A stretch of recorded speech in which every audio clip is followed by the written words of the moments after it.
الحمد لله وكفى وسلام على عباده الذين اصطفى أما بعد فأعوذ بالله من الشيطان الرجيم بسم الله الرحمن الرحيم قال الله تبارك وتعالى في كلامه المجيد والفرقان الحميد يا أيها الذين آمنوا إن كثيرا من الأحبار والرهبان ليأكلون أموال الناس بالباطل ويصدون عن سبيل الله والذين يكنزون الذهب والفضة ولا ينفقونها في سبيل الله فبشرهم بعذاب أليم يوم يحمى عليها في نار جهنم فتكوى بها جباههم وجنوبهم وظهورهم هذا ما كنزتم لأنفسكم فذوقوا ما كنتم تكنزون وعن ابن عمر رضي الله عنهما قال رسول الله صلى الله عليه وسلم بني الإسلام على خمس شهادة أن لا إله إلا الله وأن محمد رسول الله وإقام الصلاة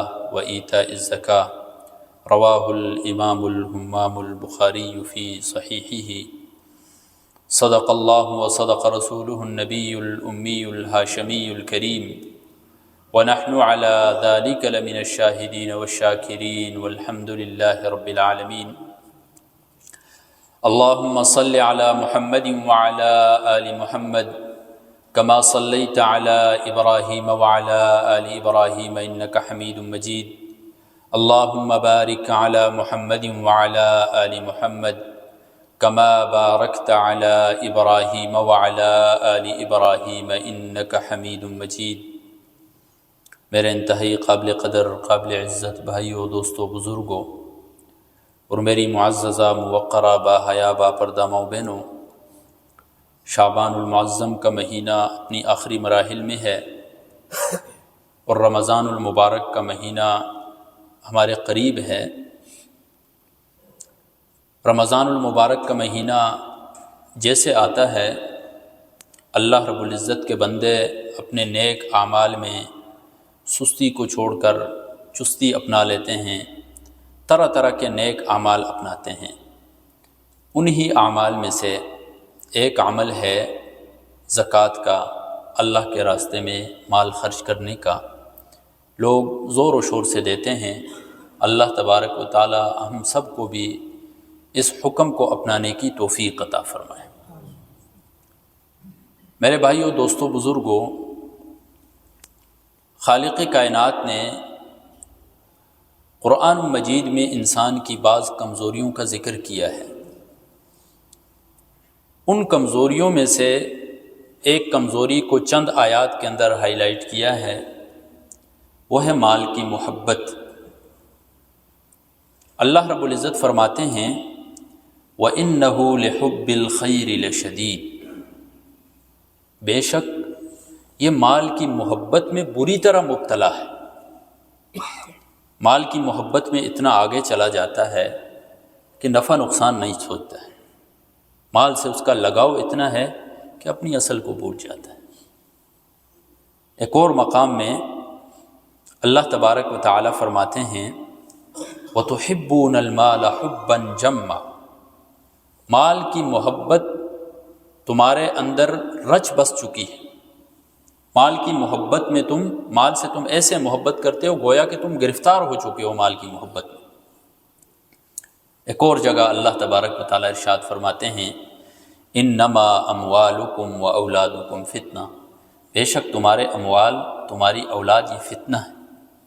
اب دیکھیں یہ مال کی محبت جو ہے یہ انسان کو بخل کے اندر مبتلا کر دیتی ہے، حرص لالچ کے اندر مبتلا کر دیتی ہے۔ انسان خود غرض بن جاتا ہے، پھر مال کی محبت کی وجہ سے لوگوں کے حقوق تلف کرنا شروع کر دیتا ہے۔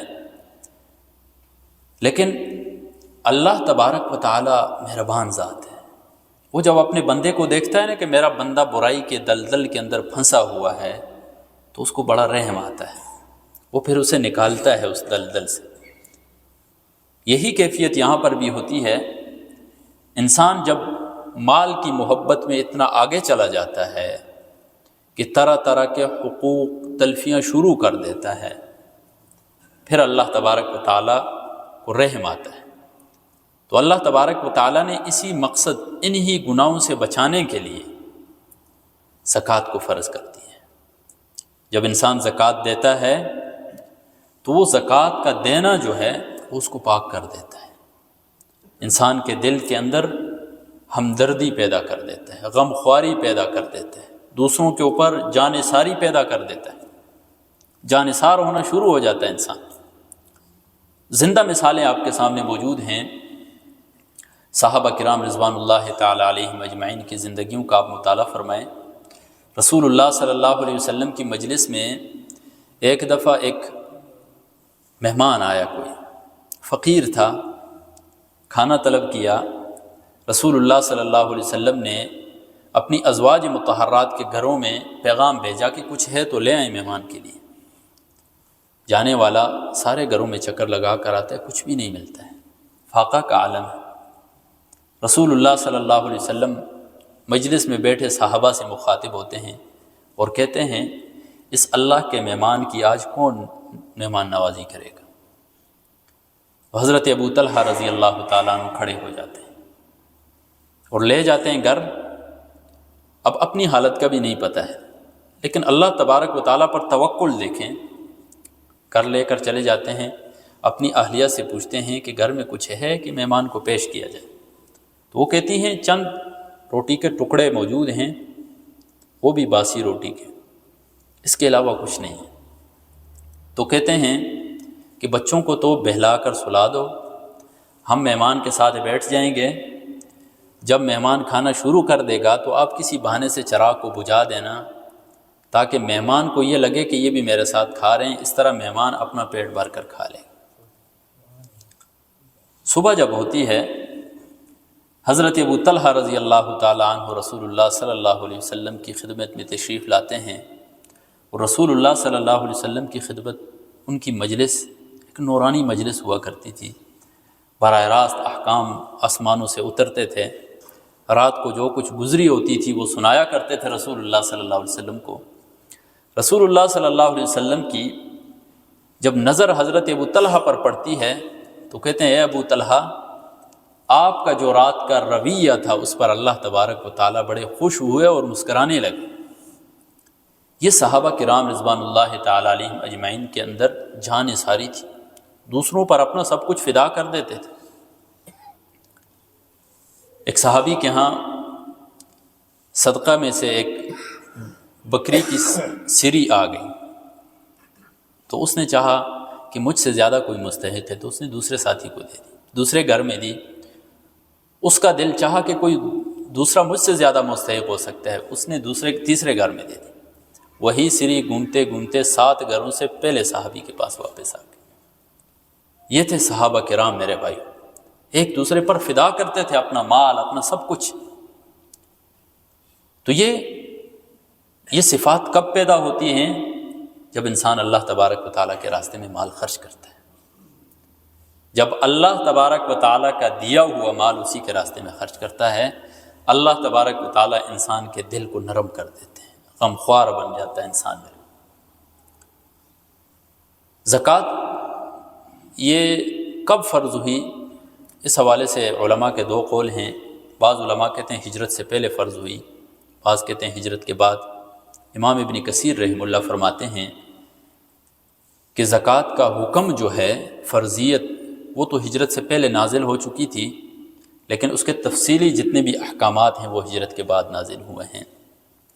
زکوٰۃ کی اہمیت کا آپ اندازہ لگائیں، قرآن مجید میں جا بجا 32 مقامات ایسے ہیں، اقیم الصلاۃ و آتوا الزکاۃ، اقیم الصلاۃ و آتوا الزکاۃ، نماز قائم کرو زکوٰۃ دو، نماز قائم کرو زکوٰۃ دو۔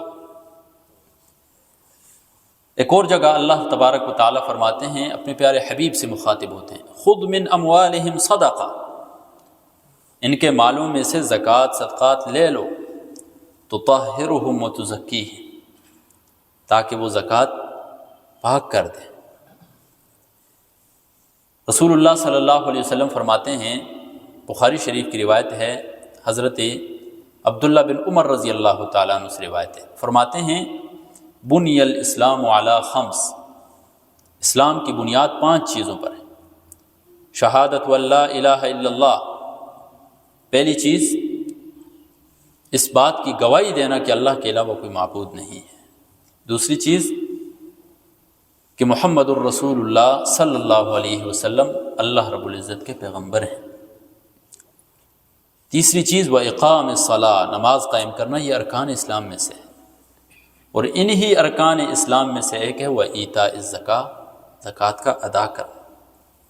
اتنی اہمیت کے حامل ہے کہ جب رسول اللہ صلی اللہ علیہ وسلم کا وصال ہوا، حضرت ابوبکر صدیق رضی اللہ تعالیٰ عنہ کا دور آیا تو چند قبائل نے زکوٰۃ دینے سے انکار کر دیا، تو حضرت ابوبکر صدیق رضی اللہ تعالیٰ عنہ نے ان کے خلاف جہاد کی۔ اتنی اہمیت کے حامل یہ چیزیں میرے بھائی، اس کی فضیلت کا آپ اندازہ لگائیں۔ زکوٰۃ دینا جو ہے، زکوٰۃ دینے میں انسان کے لیے بہت بڑی کامیابی ہے، اور قرآن اس کی گواہی دیتا ہے، قد افلح المؤمنون، بتحقیق کامیابی پا گئے مومن لوگ، الذین هم فی صلاتهم خاشعون والذین هم عن اللغو معرضون والذین هم للزکاة فاعلون، جو زکوٰۃ دینے والے ہیں کامیابی ہے ان کے لیے۔ اسی طرح یہ زکوٰۃ جو ہے یہ انسان پر نزول رحمت کا سبب بنتی ہے میرے بھائی، انسان کے اوپر اس زکوٰۃ دینے کی وجہ سے اللہ تبارک و تعالیٰ کی طرف سے رحمتوں کا نزول ہوتا ہے۔ وَرَحْمَتِي وَسِعَتْ كُلَّ شَيْءٍ، میری رحمت جو ہے وہ تمام چیزوں سے وسیع ہے۔ ایک انسان گناہ کرتا رہے، اتنے گناہ کر لے کہ زمین سے لے کر آسمان تک فضا کو بھر دے، اللہ تبارک و تعالیٰ فرماتے ہیں وَرَحْمَتِي وَسِعَتْ، میری رحمت اس سے بھی وسیع۔ یہ رحمت کس کو نصیب ہوتی ہے؟ اللہ تبارک و تعالیٰ فرماتے ہیں فَسَأَكْتُبُهَا لِلَّذِينَ يَتَّقُونَ وَيُؤْتُونَ الزَّكَاةَ، یہ رحمت میں ان لوگوں کے لیے مقرر کر دیتا ہوں، لکھ دیتا ہوں، متعین کر دیتا ہوں جو تقوی اختیار کرتے ہیں اور زکوٰۃ ادا کرتے ہیں۔ زکوٰۃ دینے سے انسان کا مال پاک ہو جاتا ہے میرے بھائی، مال کی پاکیزگی ہے یہ۔ ما نقصت وما آتیتم من زکاۃ تریدون وجہ اللہ فاولئک هم المضعفون، اسی طرح زکوٰۃ دینے سے اللہ تبارک و تعالیٰ مال کو دگنا کر دیتے ہیں، فاولئک هم المضعفون، ان کے لیے دگنا ہے۔ اور اللہ تبارک و تعالیٰ تھوڑے مال میں برکت عطا فرماتے ہیں۔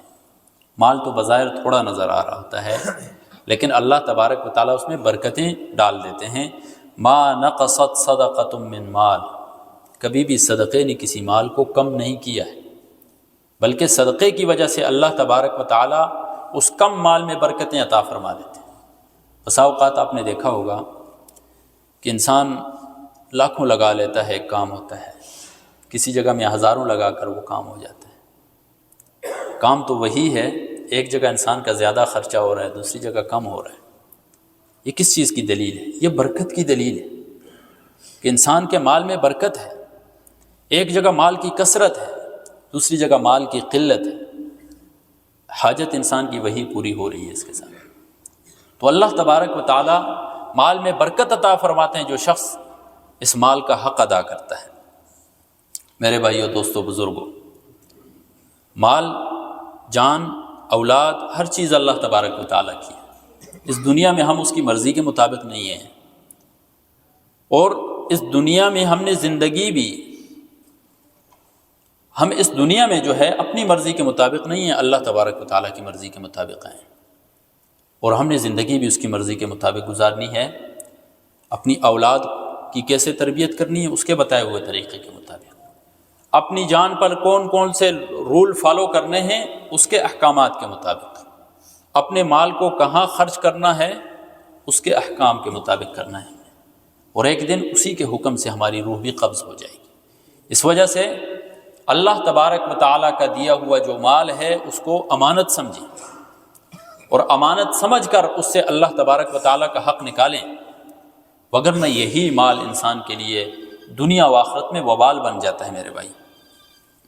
بخاری شریف کی روایت ہے، حضرت ابو ہریرہ رضی اللہ تعالیٰ عنہ فرماتے ہیں قال رسول اللہ صلی اللہ علیہ وسلم من آتاہ اللہ مالا فلم یؤد زکاتہ، جسے اللہ تبارک و تعالیٰ نے مال دیا اور وہ اس کی زکوٰۃ ادا نہ کرے، مُثِّلَ لَهُ مَالُهُ يَوْمَ الْقِيَامَةِ شُجَاعًا أَقْرَعًا، اللہ تبارک و تعالیٰ اس کے مال کو گنجا سانپ بنا دے گا۔ گنجا سانپ، اس کا مال جو ہے اس کے لیے گنجا سانپ بن جائے گا۔ لہو زبیبتان، اس کی دو آنکھیں بن جائیں گی۔ یطوق لہو یوم القیامہ، قیامت کے دن وہی گنجا سانپ پھر اس کا توق بن جائے گا گلے کے اندر۔ ثم یأخذ بلہزمتی، پھر وہ وہی سانپ ان دو جبڑوں سے پکڑے گا اس انسان کو، اور کیا کہے گا؟ انا مالک و انا کنزک، میں تیرا مال ہوں، میں تیرا خزانہ ہوں۔ کل تو مجھے ہی اپنا سمجھ رہا تھا، لیکن میرے اندر سے اللہ تبارک و تعالیٰ کا حق نہیں دیا ہے، آج وہی مال جو ہے گنجا سانپ بن کر اسی شخص کے گلے کا توق بن کر اسے للکار رہا ہے کہ میں تیرا مال ہوں، آج تجھے کیا فائدہ دے رہا ہے؟ تو میرے بھائیو، دوستو، بزرگوں، اللہ تبارک و تعالیٰ نے جو مال دیا ہے اس کو ہم نے اپنے لیے وبال جان نہیں بنانا، اپنے لیے رحمت بنانا ہے۔ طبرانی کی روایت ہے، حضرت بریدہ رضی اللہ تعالی عنہ سے روایت ہے، فرماتے ہیں قال رسول اللہ صلی اللہ علیہ وسلم ما منع قوم الزکاة الا ابتلاهم اللہ بالسنین، جو قوم زکوٰۃ دینے سے رک جاتی ہے اللہ تبارک و تعالیٰ قحط سالی میں مبتلا کر دیتے ہیں اسے، بارشیں ان پر رک جاتی ہیں، کھانے کے ذخائر ان کے کم پڑ جاتے ہیں۔ یہ کس وجہ سے؟ اللہ تبارک و تعالیٰ کو بھول گئے، اللہ تبارک و تعالیٰ کا حق دینے کو بھول گئے، غافل ہو گئے اللہ تبارک و تعالیٰ کی ذات سے۔ مسلم شریف کی روایت ہے، ما من صاحب ذهب ولا فضة لا يؤدي منها حقها الا اذا كان يوم القيامة، کوئی بھی سونے والا یا چاندی والا یا مال والا جو بھی ہے، جو اپنے مال میں سے اللہ تبارک و تعالیٰ کا حق نہیں ادا کرتا ہے، اسی مال کو آخرت میں تختیوں کی صورت میں بنایا جائے گا، اس کو گرم کیا جائے گا، فَيُكْوَى بِهَا جَنْبُهُ وَجَبِينُهُ وَظَهْرُهُ، اس کے پہلو، اس کی پیشانی اور اس کی پیٹھ کو داغا جائے گا اس مال کے ساتھ۔ کتنی بڑی وعید ہے میرے بھائی، کہ وہی مال جس کے لیے ہم رشتہ داروں کو چھوڑ دیتے ہیں، دوستوں کو چھوڑ دیتے ہیں، نمازوں کو چھوڑ دیتے ہیں، اللہ کو بھول جاتے ہیں، قطع رحمی کر دیتے ہیں، ہم جمع کیا، بالآخر موت آ گئی، آخرت میں وہی مال انسان کے لیے وبال جان بن جائے۔ کتنی بڑی وعید ہے انسان کے لیے میرے بھائی۔ اور جو شخص اپنے مال میں سے زکوٰۃ نہیں دیتا، ایک روایت میں آتا ہے کہ جس کو اللہ تبارک و تعالیٰ نے مویشی دیے اور ان مویشیوں کی وہ زکوٰۃ نہیں دیتا ہے، یہی مویشی آخرت میں اس کو روندیں گے، اور ایک دن نہیں 50,000 سال تک وہ رونتے رہیں گے اس شخص کو۔ اس وجہ سے اللہ تبارک و تعالیٰ کے دیے ہوئے مال میں سے اس کا حق ہمیں دینا چاہیے میرے بھائی۔ حق کیسے دینا ہے، کس شخص پر زکوٰۃ فرض ہے، مسائل آپ سنتے رہتے ہیں۔ مختصراً میں آپ کو بتاؤں تو ایک عاقل بالغ مسلمان مرد عورت جو صاحب نصاب ہو، اس کے اوپر زکوٰۃ واجب ہوتی ہے۔ جب اس کے نصاب والے مال کے اوپر سال گزر جاتا ہے تو اس پر زکوٰۃ واجب ہو جاتی ہے۔ آپ صاحب نصاب ہیں یا نہیں ہیں، آسان الفاظ میں آپ اس کا خود اندازہ لگائیں۔ آپ کے پاس 4 چیزوں میں اندازہ لگائیں، سونا ہے، چاندی ہے، نقدی، ٹھیک ہے، اور مال تجارت۔ ان 4 چیزوں کا آپ اندازہ لگائیں۔ سونا، صرف ایک بندے کے پاس سونا ہے اور کچھ بھی نہیں ہے، نہ مال تجارت ہے، نہ کیش ہے، کچھ بھی نہیں ہے، تو پھر تو 7.5 تولہ سونا ہوگا تو تب زکوٰۃ واجب ہوگی، وگرنہ نہیں۔ لیکن آج کل کے دور میں ایسا بہت کم ہے کہ کسی کے پاس سونا موجود ہو اور کیش نقدی موجود نہ ہو۔ اس وجہ سے اگر آپ کے پاس جتنا سونا ہے اس کا حساب لگائیں، اس کی قیمت لگائیں، چاندی میں سے ہے اس کی قیمت لگائیں۔ اسی طرح مال تجارت ہے، مال تجارت کے اندر یہ سارا کچھ آ جاتا ہے۔ آپ دکان چلا رہے ہیں، دکان میں جتنا سامان پڑا ہوا ہے اس کی قیمت لگائیں۔ آپ قیمت فروخت لگانی ہے، قیمت خرید نہیں لگانی ہے۔ اسی طرح پراپرٹی کا کوئی کام کر رہا ہے تو جتنی بھی پراپرٹی بیچنے کی نیت سے خریدی تھی اور ابھی تک وہی نیت برقرار ہے، یہ مال تجارت میں آتا ہے۔ اسی طرح کوئی گاڑیوں کا کام کرتا ہے، گاڑیاں خرید رہا ہے اس نیت کے ساتھ کہ میں نے آگے بیچنا ہے اس کو، اور وہ لوگ جن کے پاس گاڑیاں ہیں رینٹ والی، رینٹ کا مطلب یہ ہے گاڑیاں تو اپنی ہیں لیکن آگے وہ کرائے پر دی ہوئی ہیں یا لوڈنگ ان لوڈنگ کا کام کرتے ہیں، تو اس سے جو پروفٹ حاصل ہوتا ہے اس پروفٹ کو شمار کرنا۔ 4 چیزیں ہو گئی۔ اب ان میں سے آپ قرضہ نکالیں اپنا، آپ کے اوپر کسی کا قرضہ ہے، قرضے کے علاوہ بجلی کا بل ہو گیا، گیس کا بل ہو گیا، راشن کا جتنا منتھلی راشن ہوتا ہے آپ کا، اس کا حساب آپ نے دینا ہے، بچوں کے اسکول کی فیس دینی ہے، جتنی بھی یہ ضروریات کی چیزیں ہیں وہ تمام نکالیں۔ پیچھے دیکھیں کہ آپ کے پاس سونے کا بھی حساب آپ نے لگایا، مال تجارت کا بھی لگایا، آپ نے نقدی کیش کا بھی لگایا۔ اگر اپنی ضروریات نکال کر آپ کے پاس 52.5 تولہ چاندی کی قیمت کے برابر مال بنتا ہے تو پھر آپ پر زکوٰۃ واجب ہے۔ اگر اتنی اماؤنٹ نہیں بنتی ہے تو پھر آپ صاحب نصاب نہیں ہیں، آپ پر زکوٰۃ واجب نہیں ہے، آپ زکوٰۃ لے سکتے ہیں۔ اگر صاحب نصاب ہیں تو آپ پر زکوٰۃ واجب ہے اور زکوٰۃ لے بھی نہیں سکتے ہیں آپ۔ امید ہے آپ کو سمجھ میں آ گئی ہوگی یہ بات۔ اگر پھر بھی آپ کو سمجھ میں نہیں آتی ہے، انفرادی طور پر علماء سے پوچھا کریں آپ ان مسائل کو، یہ ضروری ہے میرے بھائی۔ اگر ان مسائل کو آپ نہیں پوچھیں گے، اسی طرح غفلت کی زندگی آپ گزار لیں گے تو کتنے حقوق انسان دبا لیتا ہے، انسان کو پتہ ہی نہیں ہوتا ہے۔ اور زکوٰۃ جو ہے وہ مستحقین کو دیکھ کر دیں۔ جب تک آپ نے کسی مستحق کو مالک نہیں بنایا ہے تب تک زکوٰۃ ادا نہیں ہوتی ہے۔ کسی آپ رفاعی ادارے میں دے دیں، کسی کو مالک نہ بنائیں، یا ایسا رفاعی ادارہ ہے جس پر آپ کو مکمل یقین ہے کہ وہ آپ کی طرف سے بطور وکیل بن کے آگے کسی فقیر کو دے دے گا، وگرنہ اپنے ہاتھ سے سب سے زیادہ مستحق آپ کے اپنے رشتہ دار ہیں، ان کو دیں، اپنے رشتہ داروں میں۔ ہاں اتنا خیال کریں، اصول فروع کو انسان زکوٰۃ نہیں دے سکتا ہے۔ اصول فروع سے مراد اپنے والد کو، دادا کو، اوپر والی جو انسان کا نسب چلتا ہے، اسی طرح نیچے جو انسان کا نسب ہوتا ہے، بیٹا ہو گیا، پوتا ہو گیا، اس کے بچے ہو گئے، بیٹی ہو گئی، بیٹی کی بیٹی ہو گئی، اس طرح ان کو نہیں دے سکتے ہیں۔ باقی اگر آپ کے بہن بھائی مستحق ہیں، صاحب نصاب نہیں، ان کو آپ دے سکتے ہیں زکوٰۃ۔ اور اس کے اندر بخل نہ کریں میرے بھائی، آپ پر زکوٰۃ واجب ہے۔ بعض لوگ ہیلے نکالتے ہیں اس میں۔ جب آپ کے پاس مال ہو، صاحب نصاب ہے اور اس پر سال بھی گزر گیا ہے اور آپ زکوٰۃ کے صاحب نصاب ہیں، زکوٰۃ آپ پر لازم ہے، تو بخل نہ کریں اس میں آپ۔ اس لیے بخیل کے حوالے سے قرآن مجید کیا کہتا ہے؟ وَلَا يَحْسَبَنَّ الَّذِينَ يَبْخَلُونَ بِمَا آتَاهُمُ اللَّهُ مِنْ فَضْلِهِ۔ اللہ تبارک و تعالیٰ نے جو مال عطا کیا ہے اس میں بخیل لوگ یہ گمان نہ کریں کہ ہوا خیر لہم، کہ اس میں ان کے لیے بہتری ہے، بل ہوا شر لہم، بلکہ اس میں تو ان کے لیے شر ہے۔ شر کس طرح ہے؟ اللہ تبارک و تعالیٰ کا دیا ہوا مال ہے، انسان حق نہیں ادا کرے گا، اللہ تبارک و تعالیٰ اس کو ہلاک کر دے گا مال۔ سورۃ القلم کے اندر ایک واقعہ مذکور ہے، امام قرطبی رحمہ اللہ نے ذکر کیا وہ واقعہ تفسیر قرطبی کے اندر۔ امام قرطبی رحمہ اللہ فرماتے ہیں کہ ایک شخص بڑا دیندار شخص تھا، یمن علاقہ کا نام بھی بتایا گیا کہ وہاں کا تھا، اور اس کا ایک باغ تھا، وہ اس باغ کی زکوٰۃ ادا کیا کرتا تھا، پھل فروٹ جب کاٹنے ہوتے تھے فقیروں کو بلا لیتا تھا، زکوٰۃ دیتا تھا۔ ایک دن آیا، فوت ہو گیا وہ شخص، تو اس کے بیٹے تھے، بیٹوں نے کہا کہ ہمارا والد تو بیوقوف تھا، جیسے آج کل اولاد جو ہے وہ اپنے والدین کو کہتی ہوتی ہے یہ تو پرانے لوگ ہیں، ان کو کیا پتہ ہے، جبکہ انہی والدین نے ان کو پال کر اس مرتبے تک پہنچایا ہے، اس مقام تک، اس سیٹ تک انہی والدین نے پہنچایا۔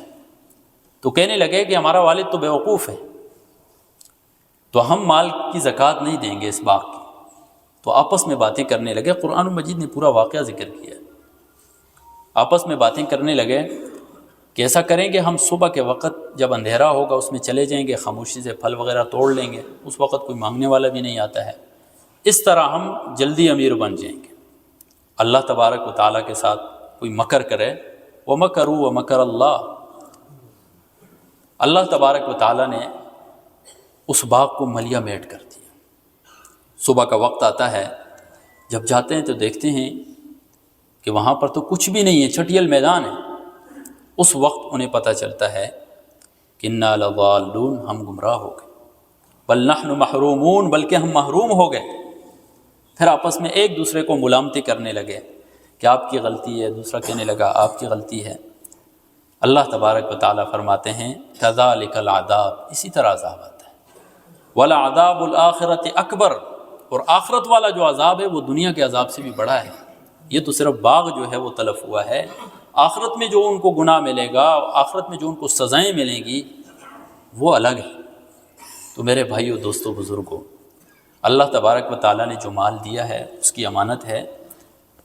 دل کھول کر اپنے رشتہ داروں میں دیکھیں، اپنے پڑوسیوں میں دیکھیں، کوئی ایسے بھی لوگ آپ کو ملیں گے کہ جو آپ کے ساتھ لوگوں کے سامنے ہاتھ نہیں پھیلا سکتے ہیں لیکن مستحق ہوتے ہیں، خالی ہوتا ہے ان کا گھر، تو ان کے اوپر آپ خرچ کریں۔ مسلم شریف کی روایت ہے اتقوا الشح، بخل سے بچو، فإن الشح أهلك من كان قبلكم، اس بخل نے آپ سے پہلی امتوں کو جو ہے وہ ہلاک کیا ہے، جنہوں نے بخل کیا تھا۔ کیسے ہلاک کیا؟ حملهم على ان سفكوا دماءهم واستحلوا محارمهم، آمادہ کیا اس بخل بخیلی نے کہ انہوں نے آپس میں ایک دوسرے کا خون خرابہ کرنا شروع کر دیا، حرام چیزوں کو حلال کرنا شروع کر دیا۔ اور ایک بہت ہی زبردست حدیث ہے ترمذی شریف کی، رسول اللہ صلی اللہ علیہ وسلم فرماتے ہیں السخی قریب من اللہ، سخی شخص جو ہوتا ہے وہ اللہ کے قریب ہوتا ہے۔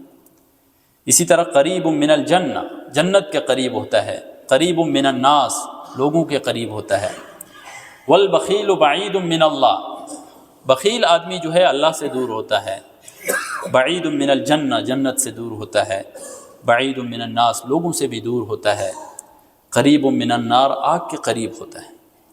ولجاہل سخی، ایک سخی شخص اگرچہ وہ جاہل ہے، اگرچہ اس کے پاس علم نہیں ہے، اگرچہ وہ سادہ ہے، احب الی اللہ من عابد بخیل، وہ اللہ تبارک و تعالیٰ کے ہاں اس عبادت گزار سے افضل ہے، محبوب ترین ہے، جو پوری راتیں عبادت تو کرتا ہے لیکن دل کے اندر بخیلی بھری ہوئی ہے۔ وہ جاہل شخص اس عبادت گزار سے بہتر ہے۔ تو میرے بھائیو، دوستو، بزرگوں، عموماً لوگ جب شعبان المعظم کا مہینہ آتا ہے، رمضان المبارک کا مہینہ آتا ہے، اپنی زکوٰۃ ادا کرتے ہیں۔ اسی میں بعض لوگ ایسے بھی ہوتے ہیں جو اس حق کے اندر کوتاہی کرتے ہیں، حق تلفی کرتے ہیں۔ تو ان سے میری گزارش ہے کہ وہ اللہ تبارک و تعالیٰ کا حق ادا کریں۔ اللہ تبارک و تعالیٰ اس دنیا و آخرت دونوں میں اس شخص کو کامیاب کرے گا۔ اللہ تبارک و تعالیٰ عمل کی توفیق عطا فرمائے۔ وآخر دعوانا الحمد للہ رب العالمین۔